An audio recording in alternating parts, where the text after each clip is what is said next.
Bem-vindo ao Leitura de Ouvido, o podcast que transforma linhas em ondas sonoras. Eu sou o Lucas. Eu sou a Dayana. E o episódio de hoje é Abadias e Catedrais, de Virginia Woolf. Onde ter a certeza de que os mortos descansam em paz. Essa é uma das questões que Virginia Woolf se preocupa neste ensaio. É, muito legal. Eu já ouvi, já editei, mas eu não estarei presente nas notas de rodapé dessa vez, né? Porque eu tava viajando. Eu viajei, né? Viajou. Então eu sou eu do futuro agora, mas quando você gravou as notas de rodapé eu não tava, né? Isso mesmo. Então a Dayana fez as notas de rodapé, mas no final a gente volta com os apoiadores também. Daí eu retorno, né? Boa leitura. Abadias e Catedrais, de Virginia Woolf. Tradução: Miriam Campelo. É lugar comum, mas não se pode deixar de repetir que a Catedral de St. Paul domina Londres. Ela incha como uma grandiosa bolha cinzenta à distância, enorme e ameaçadora. Paira sobre nós quando nos aproximamos. Então, subitamente, desaparece. E atrás de St. Paul, sob St. Paul, em torno de St. Paul, de onde não podemos ver a catedral, como Londres encolheu.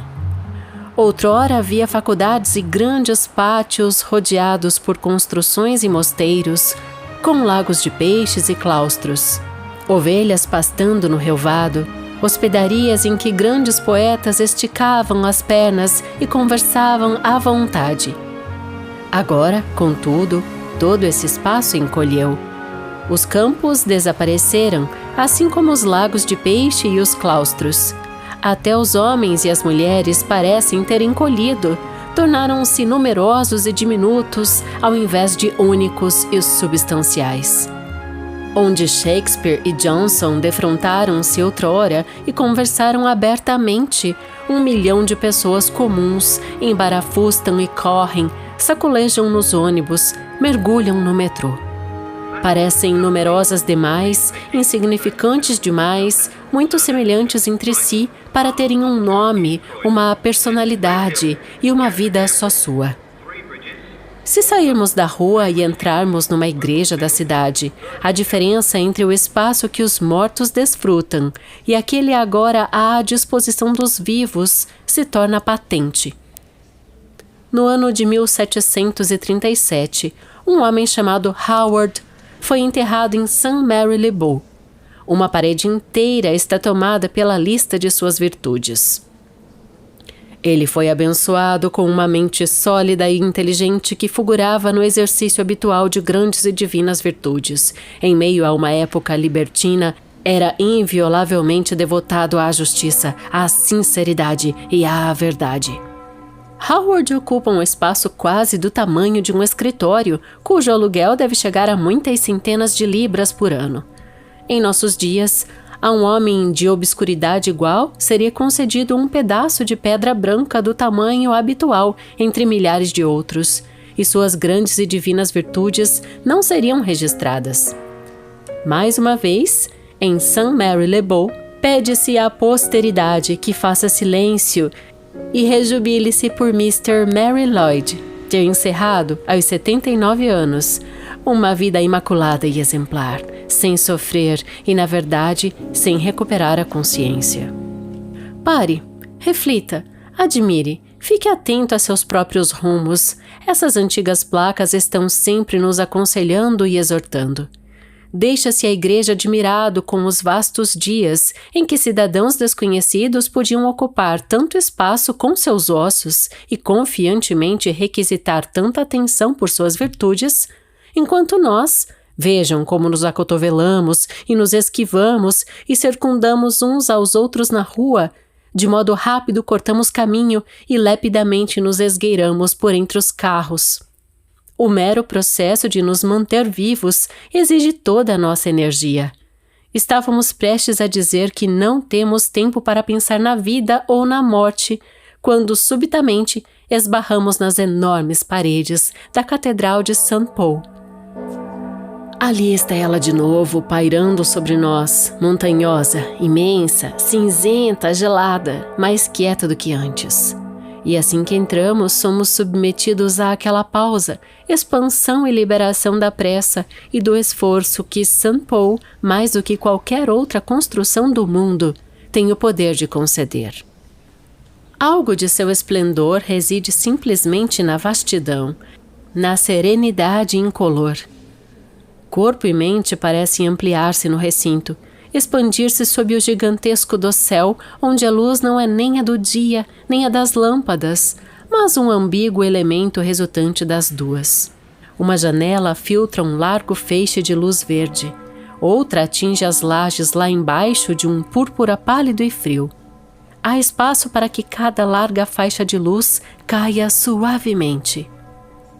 Enorme, reta, cavernosa, ecoando com um perpétuo troar e arrastar de pés, a catedral é extremamente nobre, mas absolutamente não misteriosa. Os túmulos empilhados como leitos imponentes jazem entre as colunas. Ali está a digna sala de repouso para a qual os grandes estadistas e homens de ação se retiram, trajados com todo o esplendor, para aceitar os agradecimentos e aplausos dos concidadãos. Assim usam suas comendas de estrelas e jarreteiras, seus emblemas de pompa cívica e orgulho militar. Seus túmulos são limpos e graciosos.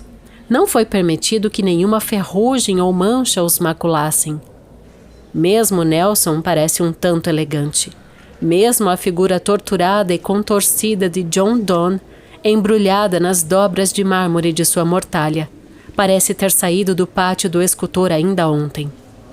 Apesar disso, está ali com o seu tormento há 300 anos. Atravessou as chamas do incêndio de Londres. Ali, contudo, a morte e a corrupção da morte estão proibidas de entrar. A virtude e a grandeza cívica estão abrigadas em segurança.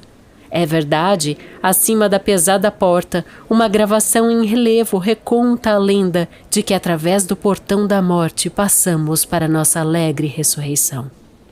Mas de alguma maneira os portais maciços sugerem que eles não se abrem para campos de amaranto e ervas mágicas onde se ouvem harpas e coros celestiais. E sim, para escadarias de mármore conduzindo a solenes assembleias e salões esplêndidos, a trombetas soando alto e bandeiras pendentes. O esforço, a agonia e o êxtase não têm lugar nessa construção majestosa. Nenhum contraste maior poderia haver entre a Catedral de St. Paul e a Abadia de Westminster. Longe de ser espaçosa e serena, a abadia é estreita e pontiaguda, gasta, inquieta e agitada.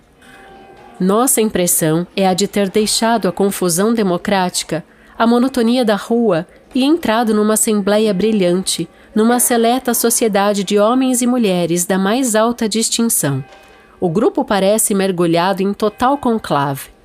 Gladstone dá um passo à frente. Depois, Disraeli. De cada canto, de cada parede, alguém se inclina ou escuta ou se debruça como se prestes a falar. O inclinado parece até mesmo atento, como se fosse erguer-se no minuto seguinte. As mãos agarram nervosamente seus cetros, os lábios estão comprimidos por um silêncio fugidio, os olhos semicerrados pelo pensamento do instante. Esses mortos, se mortos estão, viveram plenamente. Seus rostos estão gastos, os narizes pronunciados, as faces encovadas. Mesmo as pedras das velhas colunas parecem roçada e atritada pela intensidade da vida que a vem irritando por todos esses séculos. A voz e o órgão vibram metalicamente entre os entalhes e complexidades do teto. Os bonitos leques de pedra que se abrem para fazer o teto parecerem ramos nus, desfolhados e prestes a se partir na ventania de inverno. Mas a austeridade de tudo isso é lindamente suavizada. Luzes e sombras mudam e disputam cada momento. Azul, ouro e violeta passam, sarapintando, apressando-se, esmaecendo. A pedra cinzenta, antiga como é, transmuta-se como se fosse coisa viva sob o incessante ondular da luz cambiante.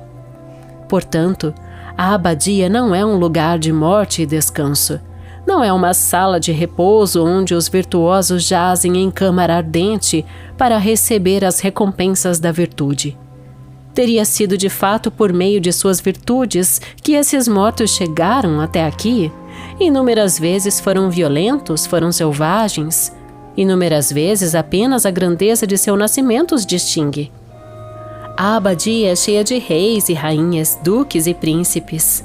A luz banha as pequenas coroas de ouro, e o ouro retarda-se ainda nas dobras das vestes cerimoniais. Vermelhos e amarelos ainda se inscrevem heraldicamente nas cotas de armas, leões e unicórnios. Mas a abadia é repleta também de outra realeza, ainda mais potente. Ali estão os poetas mortos ainda meditando, ainda ponderando, ainda questionando o significado da existência. A vida é uma pilhéria e tudo demonstra isso. Pensei tal coisa no passado e agora eu o sei. Rei gay. Chaucer, Spencer, Dryden e o resto ainda parecem ouvir com todas as suas faculdades em alerta, como o bem barbeado clérigo, em suas novíssimas vestes vermelho e brancas, entoa pela milionésima vez os mandamentos da Bíblia.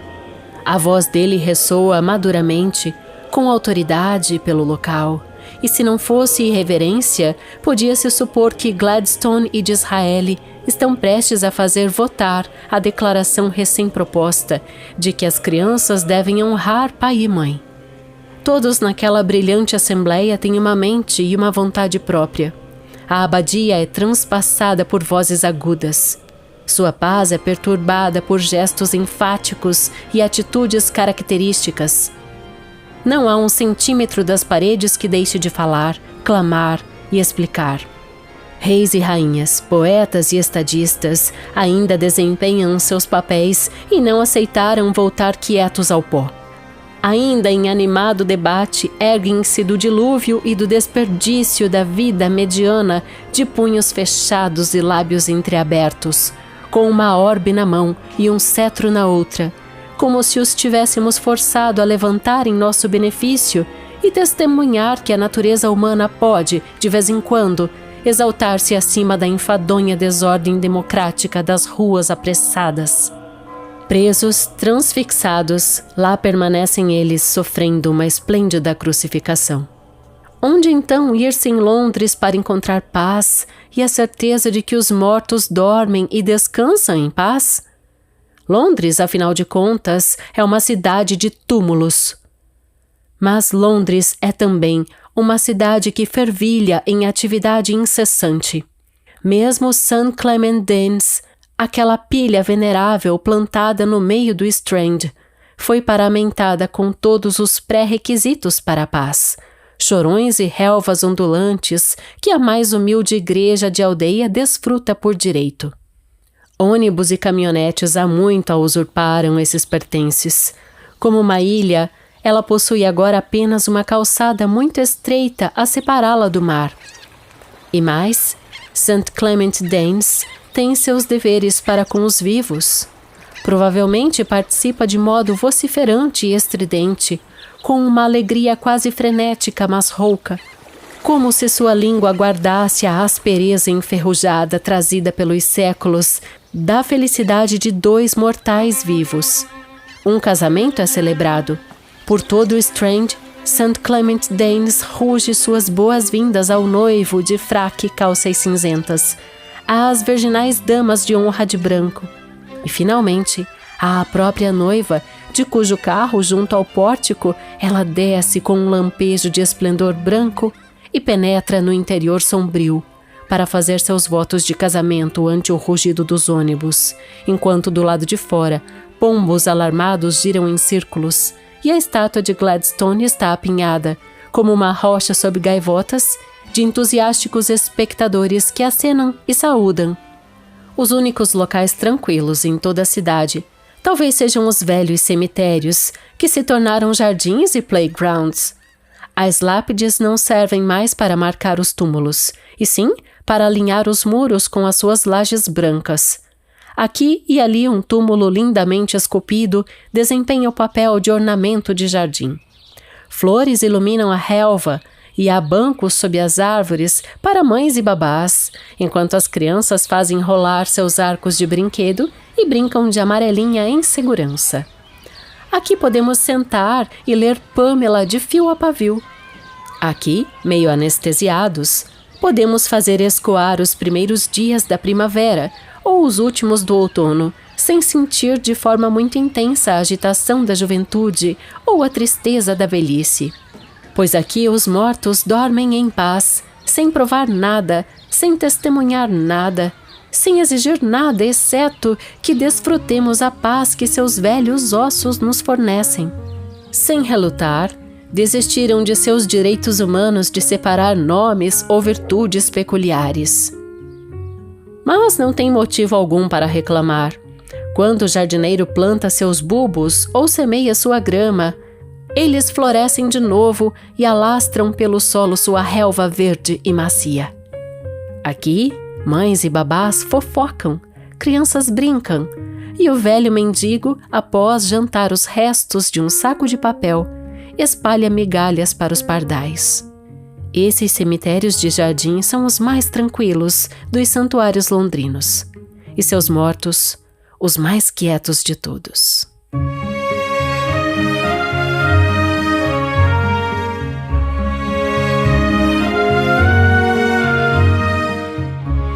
Esse é o ensaio da Virginia Woolf, publicado originalmente em 1932, mês de maio, na revista Good Housekeeping.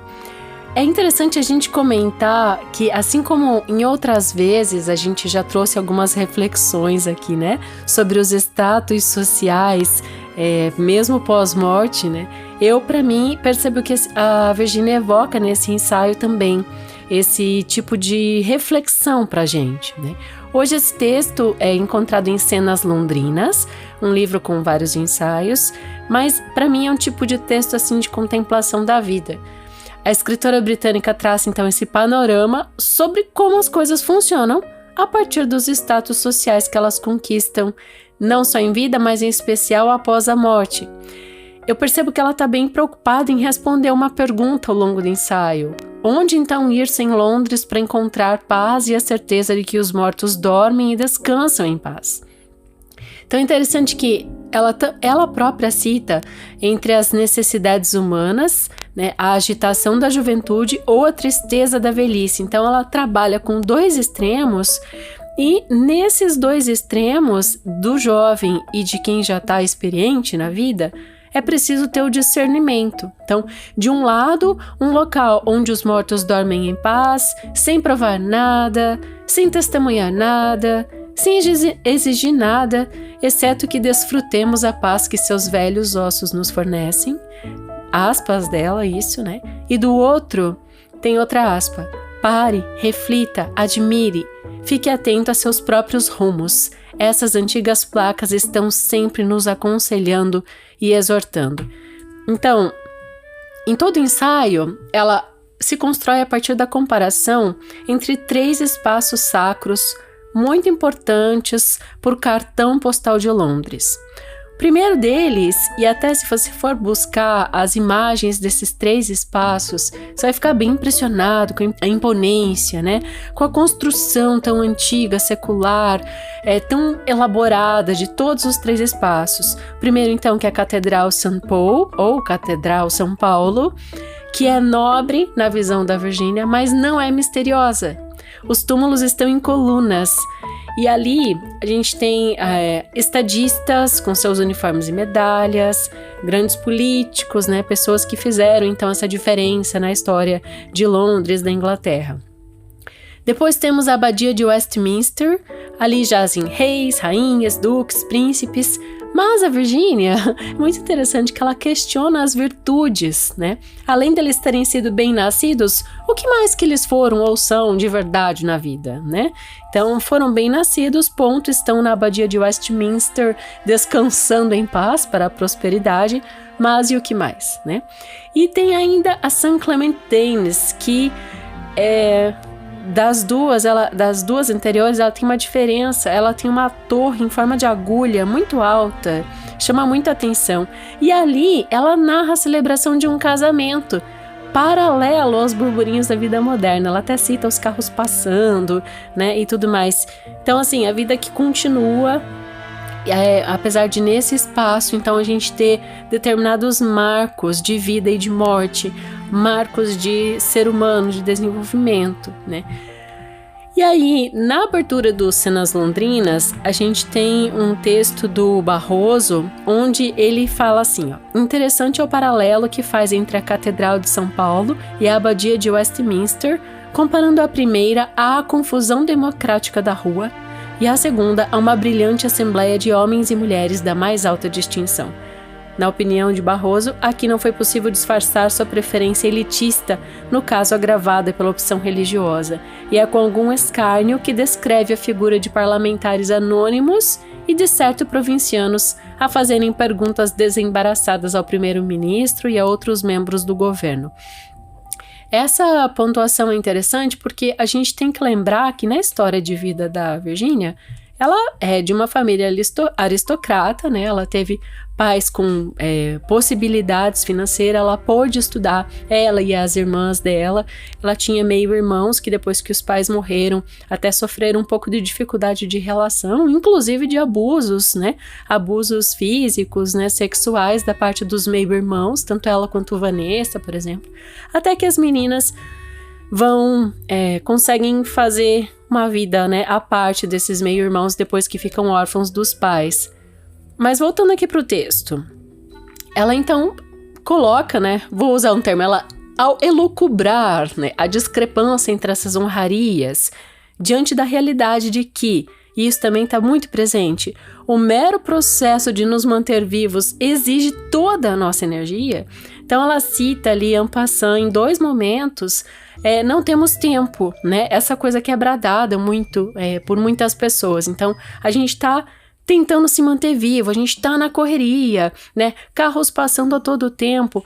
E é mais curioso ainda quando a gente pensa que a Virgínia está falando da modernidade de Londres há 1 século atrás, quase, né? Então, esse texto é de 1932.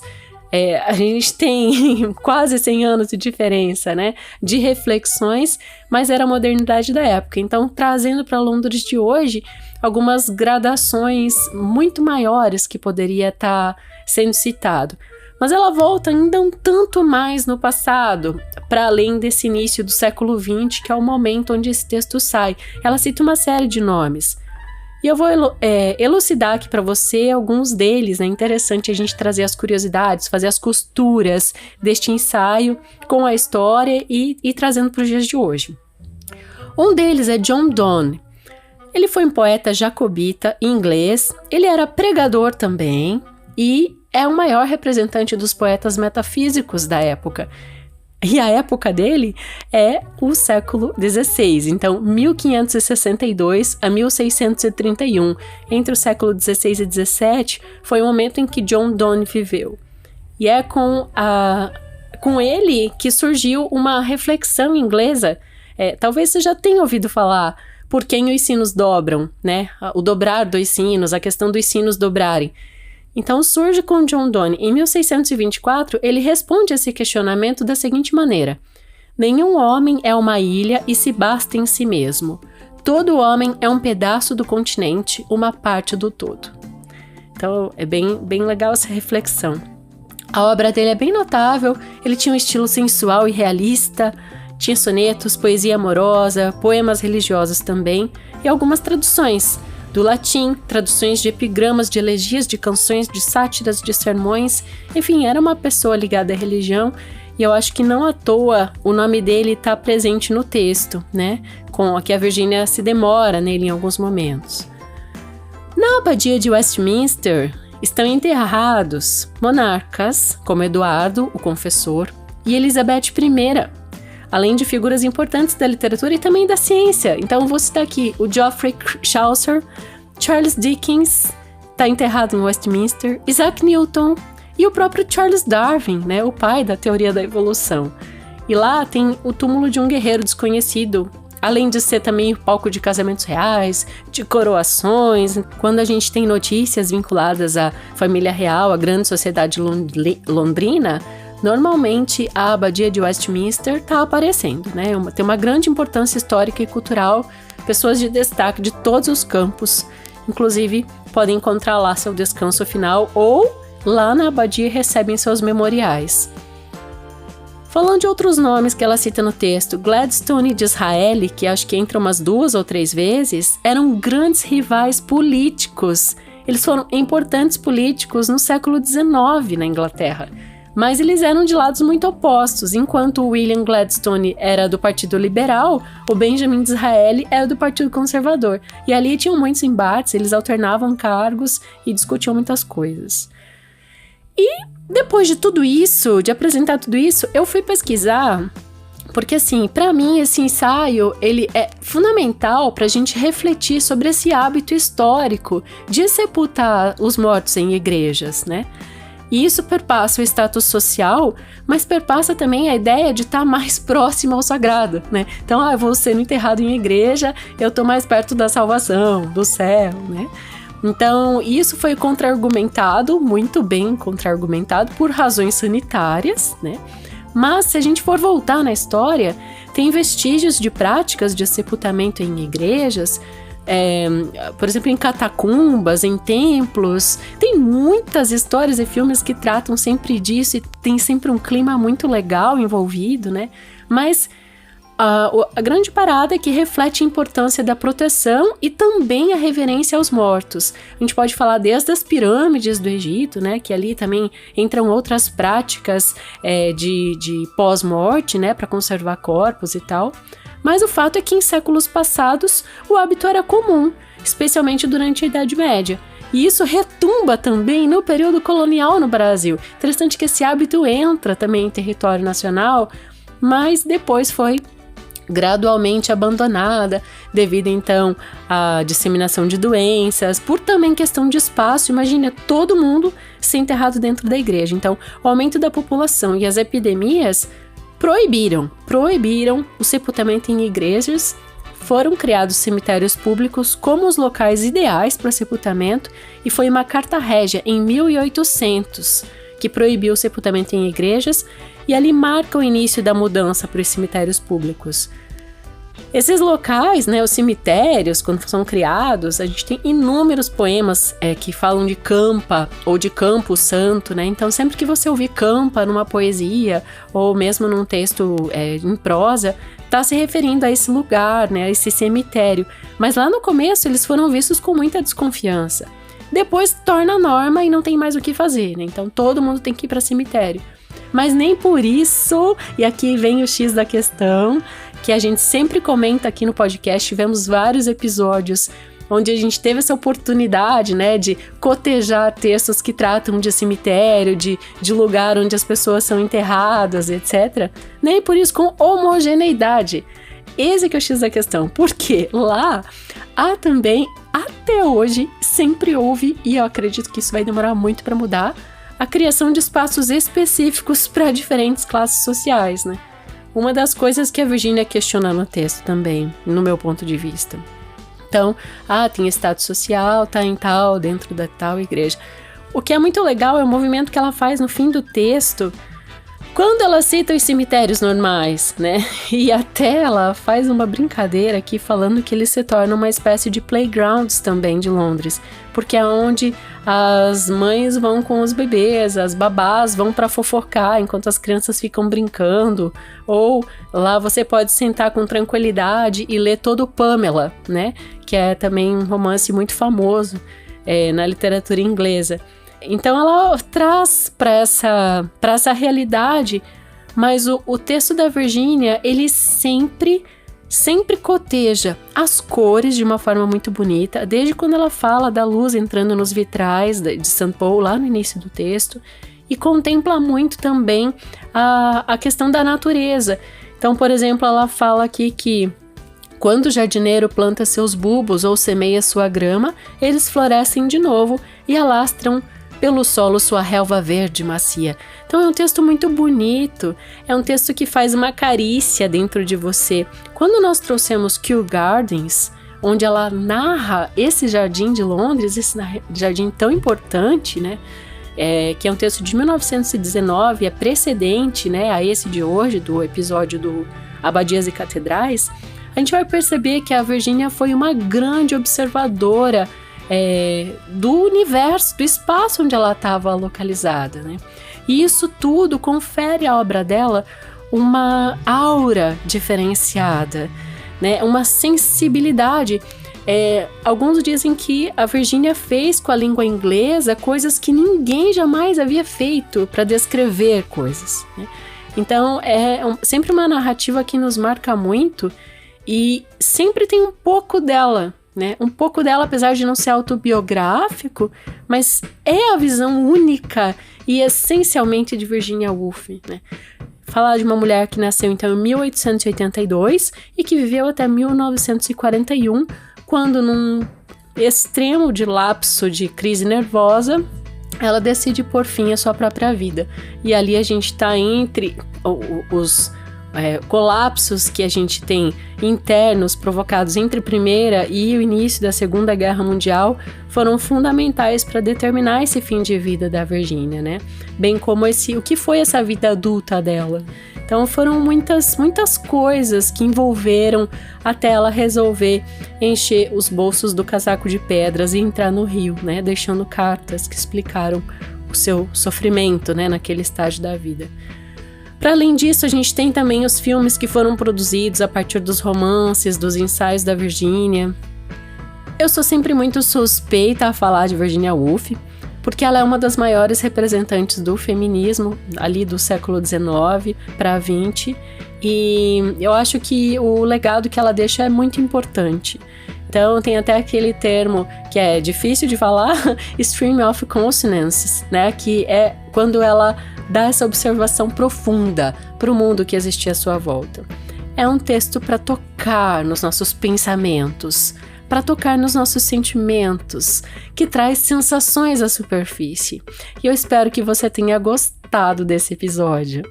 E agora eu voltei para te falar que se você quiser ser um dos apoiadores do Leitura de Ouvido e apoiar aqui o nosso podcast, há duas formas de você fazer isso. Uma delas é pelo e-mail chavepix leituradeouvido@gmail.com e a outra é pelo apoia.se/leitura de ouvido. Dessas duas formas aí os nossos apoiadores recebem duas recompensas. Toda semana, né, essa recompensa é entregue para eles. Uma delas é entrar nos nossos créditos finais aqui, todo final de episódio. E a outra, eles recebem o estudo aprofundado das obras que a gente traz toda semana, junto com a arte de capa e junto com uma mensagem personalizada nossa, além de abrir esse canal de comunicação para sugestão de contos, textos, poesias e outras coisas. E conversar assim com a gente tem contato com vários dos nossos apoiadores, que é muito legal. A sua inserção nesse episódio tá mágica, Lucas, como se você passasse portais do tempo, assim. Entra o Lucas, vai o Lucas, viaja o Lucas, volta o Lucas. Eu tava ouvindo, esperando minha hora de entrar.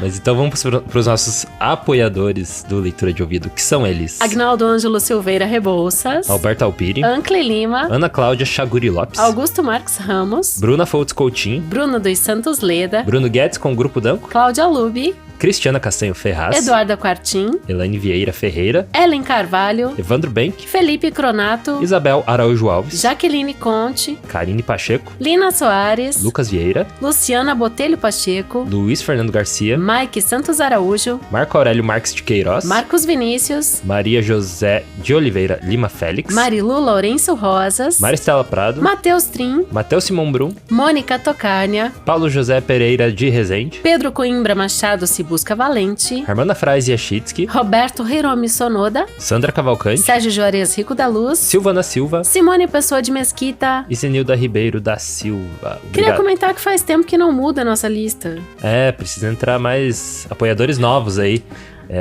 Fica a dica aí, apoia.se/leitura de ouvido ou chavepix leituradeouvido@gmail.com. E lembrando que a gente vai ter aí em breve, talvez nos próximos episódios, um episódio bônus do Leitura de Ouvido, que daí, quando ele for lançado, a gente fala mais sobre ele. E acho que você vai gostar bastante. É uma ideia, um novo formato que a gente tá trazendo aqui pro podcast, que vai trazer coisas diferentes, assim, né? E trazer coisas fora do domínio público até. Isso. E a gente vê na próxima leitura. Direção e narração, Dayana Pasquim. Edição, artes de capa e trilha sonora de abertura, de Lucas Piaseschi. Produção, Roca Studios. Avalie no Spotify e na Apple Podcasts. Siga para não perder os próximos episódios. Inscreva-se em youtube.com/leitura de ouvido. Siga no Instagram Leitura de Ouvido. Fale com a gente no leituradeouvido@gmail.com. E a gente te vê na próxima leitura.